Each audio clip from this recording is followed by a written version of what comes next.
ఒక వయసు మీద పడ్డాక ఇది చేయకపోతే మాత్రం ఇక అంతే. మనకి సనాతన ధర్మంలో ఇది ఒక గొప్ప విషయం. లోకంలో ప్రతిదానికి కూడా మనం ఏం చేస్తామంటే చేరిపోతున్న దాన్ని లెక్క కట్టేసుకుంటాం. ప్రతి విషయంలోనూ కూడా అంతే. భోజనం చేస్తున్నాం అనుకోండి, కడుపు నిండిపోతుందన్న విషయం తెలుసుకుంటాం. మంచినీళ్ళు తాగుతున్నాం అనుకోండి, మీరు ఎంత దాహంగా ఉండి మంచినీళ్ళు తాగుతున్నా నాకు కడుపు నిండుతోంది, ఇక ఈ నీరు అక్కర్లేదు అని నిర్ణయం చేసుకుంటాం. ఒక ప్రయాణం ప్రారంభం చేసినప్పుడు ఆ చేరవలసినటువంటి ధ్యేయాన్ని, గమ్యాన్ని చేరిపోయాం కాబట్టి ఇక మనం ప్రయత్నం చేయక్కర్లేదు అని తెలుసుకుంటాం. జీవితకాలం గడిచి వెళ్ళిపోతున్నప్పుడు తాను రుణం తీర్చుకోవడానికి ఎంతవరకు చేయాలో అంతవరకు చేసేసి మనవల్ని చూసేశాడు, అయిపోయింది. ఇంకా తర్వాత సాధ్యమైనంత వరకు భగవంతుని ఎడల దృష్టి పెట్టేయవలసిన అవసరం ఉంటుంది. ఎందుకంటే జీవితానికి కూడా ఒక పరిమితి ఉంది కదండి. అది నిరంతర కొనసాగింపుగా కొన్ని వేల సంవత్సరాలు బ్రతికే అవకాశం ఉండదు. మన సనాతన ధర్మంలో చాలా గొప్ప విషయం ఏంటంటే మనం పునర్జన్మ సిద్ధాంతాన్ని అంగీకరిస్తాం. జీవుడు ఈ శరీరాన్ని విడిచిపెడితే ఎక్కడికి వెళ్ళిపోడు. మళ్ళీ ఇంకొక శరీరాన్ని పుచ్చుకొని వస్తాడు. మళ్ళీ ఇంకొక శరీరాన్ని పుచ్చుకొని అన్నమాట అనగానే దానికి కష్టసుఖాలు అంటూ ఉంటాయి కదూ. ఈ మనసే ఉంటుంది. అప్పుడు కూడా ఉన్నప్పుడు వెంటనే ఏం అడుగుతాం మనం? బాబు, ఏ శరీరమైనా అండి సుఖంగా ఉండాలంటాం. కుక్కో, పిల్లో, నక్కో ఏదైనా కానివ్వండి సుఖంగా ఉండాలండి అంటాం. సుఖంగా ఉండాలండి అన్నప్పుడు సుఖంగా ఉండటానికి ఆలంబనం, సుఖంగా ఉండటానికి హేతువు ఒక్కటే, ఈశ్వరారాధన, పుణ్యము. ఈ రెండు మరి చేయకపోతే వచ్చే జన్మకి పెట్టుబడి ఏది? చేసుకున్న పుణ్యం వ్యయమైపోయింది. ఈ జన్మలో చాలా అనుభవించేశావు, బోల్డ్ అన్ని సన్మానాలు చేయించేసుకున్నావు, చక్కగా సంతోషంగా కాలం గడిపేశావు. ఇదంతా పుణ్యం వ్యయం అయిపోయింది. మరి వచ్చే జన్మకి మోక్షం పొందేసేయటం అనేటువంటి దాన్ని నేను తిరస్కరించను, మంచిదే. అది అసాధ్యము, దుర్లభము, అసలు అసంభవం ఇలా అంటే అసలు ఋషులు చెప్పడం ఎందుకు?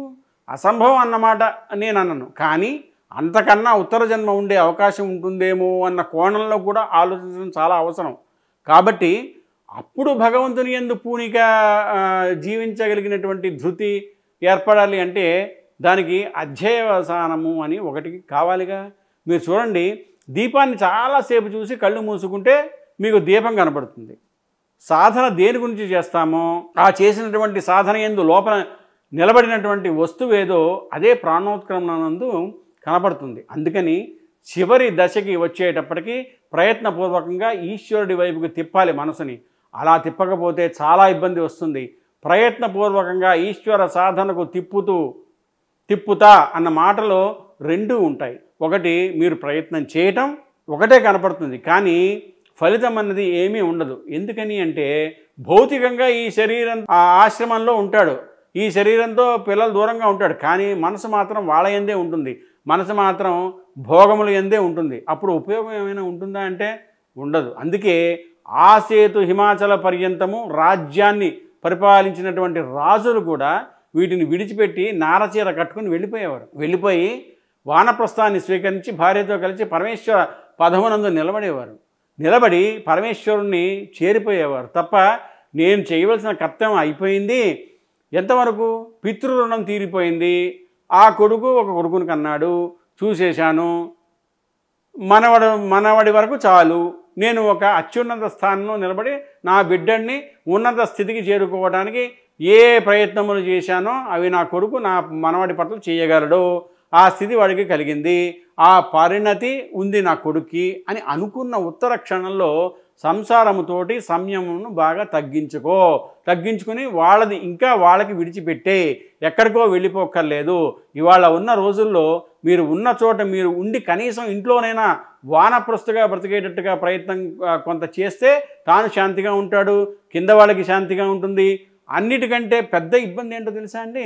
నీ పెద్ద రకం అంగీకరింపబడకపోతే, పెద్ద రకం ప్రశ్నిస్తే ఆనాడు చచ్చిపోయినంత అల్లరవుతుంది. ఇంత చేశాను, ఇంత గౌరవం ఉంది, నేను అన్నమాట వాడు లక్ష్య పెట్టట్లేదని ఉత్తినే జుట్టు పీక్కోవడమే తప్ప కలిసి వచ్చేది ఏముంది? ఈశ్వరుడు యందు మనసు పెడితే ఇబ్బంది లేకుండా ఉంటుంది.